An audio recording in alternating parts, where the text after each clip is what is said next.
सभी को नमस्कार। मेरा नाम मनोज कुमार। आप सभी के लिए, हम सभी के लिए एक टॉपिक लेके आया हूँ। टैक्सों के नाम पर हम लोगों पर, आम जनता पर किस तरीके से सरकारें एक टेररिज्म अटैक करती है। और उस टेररिज्म अटैक के माध्यम से हम लोगों से अवैध वसूली की जाती है। एक तरीके से अवैध वसूली जिसको बोलते हैं। जैसे कि हम कोई गाड़ी खरीदते हैं जिसकी कीमत 10 से 12 लाख रुपए है, उस पर जीएसटी लगती है 3 लाख रुपए, अप्रोक्स 25 से 30% के बीच में।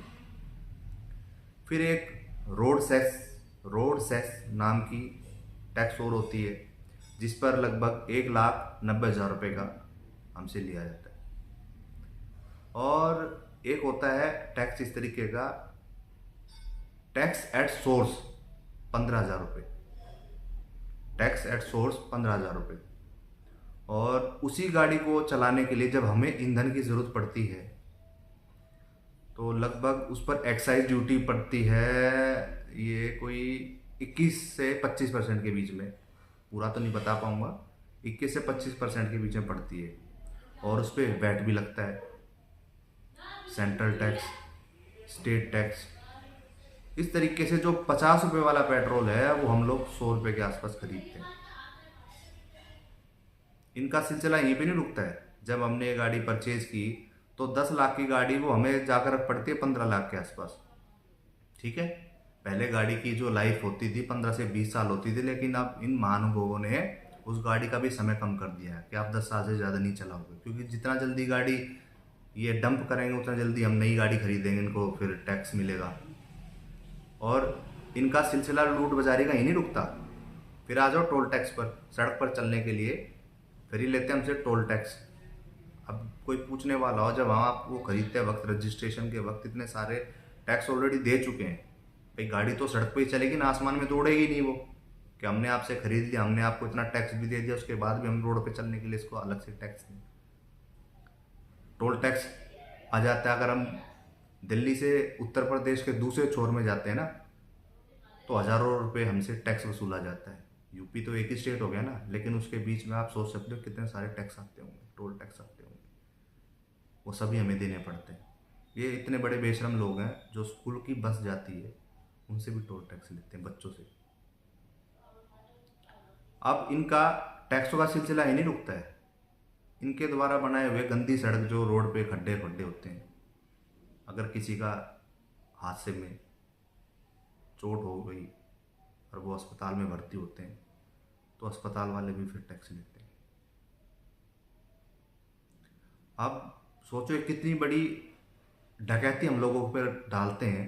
एक तरीके से समझ लो हम लोगों की जेब पर डकैती है ये इनकी। क्योंकि अगर एक बार हम टैक्स दे चुके हैं ना, रोड टैक्स, तो इनका राइट नहीं बनता कि हमसे टोल टैक्स के नामक बीमारी से ज़बरदस्ती हमसे पैसा लिया जाए। पेट्रोल का भी दे चुके हैं हम। रोड टैक्स तो गाड़ी जिस टाइम रजिस्ट्रेशन नया होता तभी हमसे ले लेते हैं लोग, लेकिन फिर भी ये हमसे अलग से टोल टैक्स भी लेते हैं।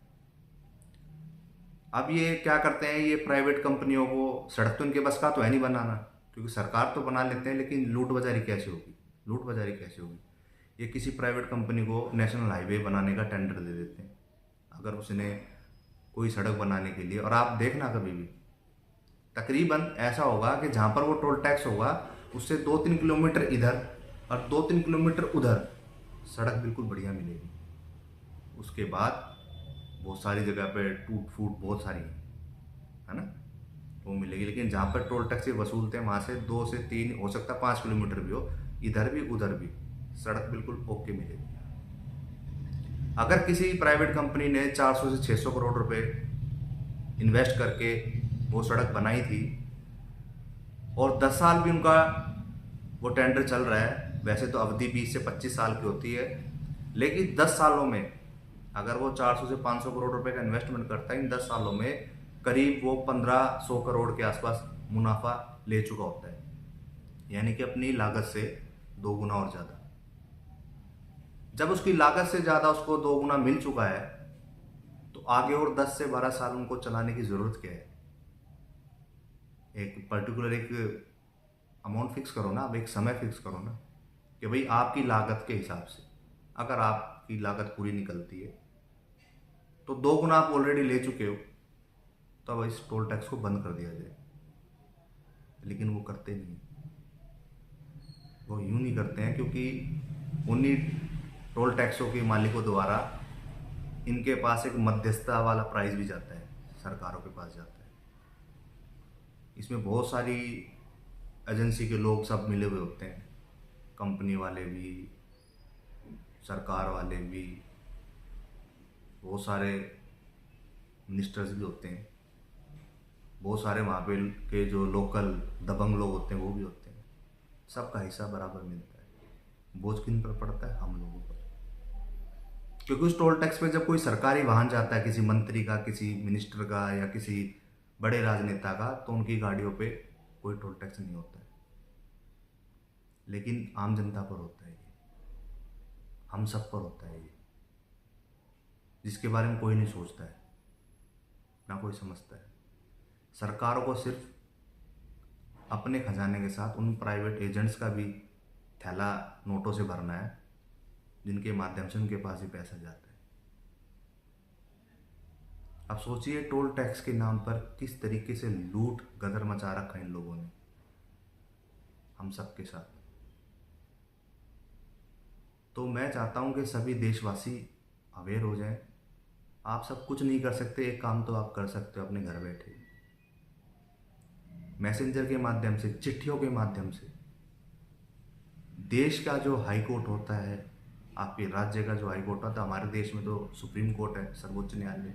लेकिन आप जिस जिस राज्य में आप रहते हो, उस राज्य के हाई कोर्ट पर अपने द्वारा एक चिट्ठी लिखकर, जो आपके आसपास के लोकल टोल टैक्स जो वर्षों से चले आ रहे हैं, अगर किसी के संज्ञान में हो कि इस टोल टैक्स को 15 साल हो चुके हैं, तो चिट्ठी के माध्यम से कोर्ट से आग्रह कीजिए कि हमारा ये टोल टैक्स अब बंद कर दिया जाए।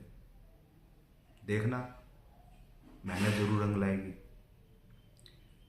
D&D, हमारा जो दिल्ली नोएडा दिल्ली का जो सड़क था, उस पर गाड़ियाँ चलती थी, उस टोल टैक्स को पता है आपको कैसे बंद हुआ है?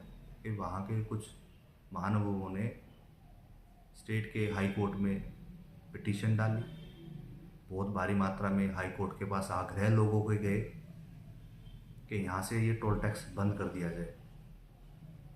हमारे देश के ऑनरेबल हाई कोर्ट ने